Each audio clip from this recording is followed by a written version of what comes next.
بسم اللہ الرحمن الرحیم۔ آج ایک اہم ٹاپک پر مختصر سی گفتگو کرنی ہے اور اس کے بعد ایک دو اور مسائل ہیں جن کی نشاندہی کرنی ہے۔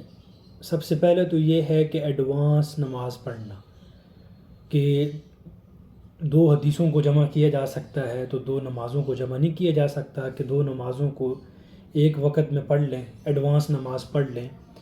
تو بعض لوگ اس کا کہتے ہیں کہ بھئی آپ نمازوں کو اکٹھا کر لیں، آپ سفر میں ہو یا آپ نے کہیں جانا ہو تو بس نمازوں کو اکٹھا کر لیں، ایک وقت میں پڑھ لیں۔ تو ہم حیران ہوتے ہیں اس بات پہ کہ دیکھیں جو لوگ علماء کرام، فقہاء اعظام اتنے علوم پڑھتے ہیں، اصول حدیث، فقہ، اصول فقہ، 10 10 12 12 سال بلکہ اپنی ساری زندگیاں اس کام میں وقف کرتے ہیں، احادیث کو چھانٹتے ہیں، دیکھتے ہیں، ان کے ذہن میں یہ بات نہیں آتی، ان کو یہ بات سمجھ نہیں آتی کہ بھائی وہ دو نمازیں ایک وقت میں پڑھ لیں۔ پتہ نہیں ان کا دل کیوں نہیں کرتا۔ لیکن بعض اوقات جو لوگ ہوتے ہیں وہ کچھ چیزوں کا مطالعہ کر کے، مطالعہ بھی نہیں، ترجمے رکھ کے سامنے بیٹھ کے لوگوں کو بتانا شروع کر دیتے ہیں۔ دیکھیے پوری زندگی میں نبی صلی اللہ علیہ وسلم نے حج کے موقعوں پر نمازوں کو جمع کیا، مزدلفہ میں اور عرفہ میں۔ اس کے علاوہ کہیں بھی نبی صلی اللہ علیہ وسلم کی زندگی میں یہ بات ثابت نہیں ہے کہ آپ صلی اللہ علیہ وسلم نے ایڈوانس نماز پڑھی کہ دو نمازوں کو جمع کیا ایک وقت میں۔ اب دو نمازوں کو جمع کرنے کا طریقہ کہ بھئی اب دو نمازیں ہم نے جمع کرنی ہے تو اس کا طریقہ دیکھیں، اس کا طریقہ ہے نبی صلی اللہ علیہ وسلم نے سفر کے موقع پر جو نماز پڑھی اس میں یہ تھا کہ ایک نماز کا وقت ختم ہو رہا تھا اور کچھ ہی لمحے بعد اگلی نماز کا وقت شروع ہو رہا تھا، ایسے دو نمازیں جمع ہو گئیں۔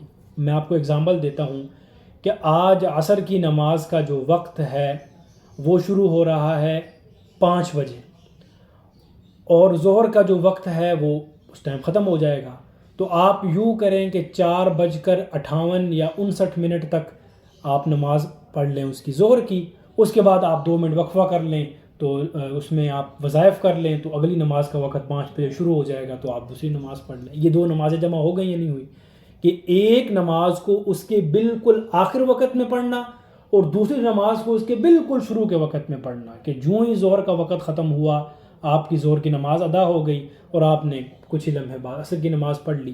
تو اس طرح دو نمازیں آپ ایک ساتھ پڑھ سکتے ہیں۔ باقی اس کے علاوہ ایک ہی وقت میں دو نمازوں کو پڑھنا یہ بالکل غلط ہے۔ دیکھیے قرآن کریم میں اللہ رب العزت نے فرمایا ان الصلاۃ کانت علی المؤمنین کتابا موقوتا، کہ بے شک نماز مومنین پر مقررہ وقت پر فرض کی گئی ہے، کہ نماز وقت مقررہ پر فرض کی گئی ہے۔ ابھی اس نماز کا وقت ہی نہیں ہوا، حکم ہی نہیں ہوا اس نماز کا وقت، تو آپ نماز پڑھنا شروع کر دیں۔ نماز کیسے ہوگی؟ نماز کیسے ہوگی بتائیں گے؟ ایک نماز کا وقت ابھی شروع ہی نہیں ہوا، اس نماز کا وقت ہے ہی نہیں، آپ ایڈوانس کر کے اس نماز کو پڑھ لیں تو نماز کیسے ادا ہوگی؟ اس لیے ان فتنوں سے بچا جائے۔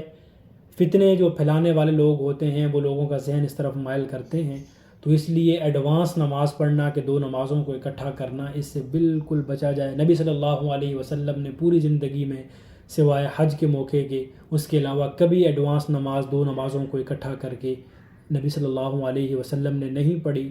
تو آپ کو طریقہ بتا دیا کہ اگر آپ کہیں سفر پر ہیں تو آپ یہ طریقہ اختیار کر لیں۔ آپ ظہر کے ٹائم میں ہیں تو ظہر کا جو آخری وقت آپ گھڑیوں پہ دیکھ لیں، آپ اس ٹائم نماز پڑھیں، 1 2 منٹ کے بعد اگلی نماز کا وقت شروع ہو جائے گا تو آپ کی نماز دو نمازیں ہو جائیں گی۔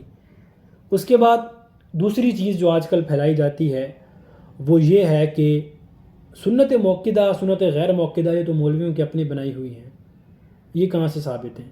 فرض کافی ہیں۔ یہ وہ حضرات ہوتے ہیں کہ جو لوگوں کو قرآن و سنت سے دور کرتے ہیں، ہر چیز کو فرض کہیں گے کہ بس فرض نماز ہے۔ یہ اصل میں اکثر ان میں چھپے ہوئے منکرین حدیث ہوتے ہیں۔ دیکھیں نبی صلی اللہ علیہ وسلم کے بارے میں اللہ رب العزت نے فرمایا اطیعوا اللہ و اطیعوا الرسول من یطیع الرسول فقد اطاع اللہ، کہ نبی صلی اللہ علیہ وسلم کی اطاعت بھی کرنی ہے، اللہ کی اطاعت کرنی ہے۔ دیکھیں اللہ رب العزت کی اطاعت کی آپ نے فرض پڑھا، اللہ کی اطاعت ہو گئی۔ تو اب اطیعوا الرسول کا حکم کس لیے ہے؟ اطیعوا الرسول کا حکم کس لیے ہے؟ آپ دیکھیں نا کہ نبی صلی اللہ علیہ وسلم نے جب پڑھی تو تبھی سنت ہوئی نا، باقی جو عام نمازیں جو نفل ہوتی ہیں، لیکن نبی صلی اللہ علیہ وسلم نے جب اسے پڑھا تو وہ سنت بن گئی۔ تو دیکھیں جو انسان یہ بات کہتا ہے کہ صرف فرض پڑھیں، سنت کی ضرورت نہیں ہے، دراصل وہ لوگ منکرین حدیث ہوتے ہیں، اور منکرین حدیث جو ہے وہ دراصل منکر قرآن ہوتا ہے۔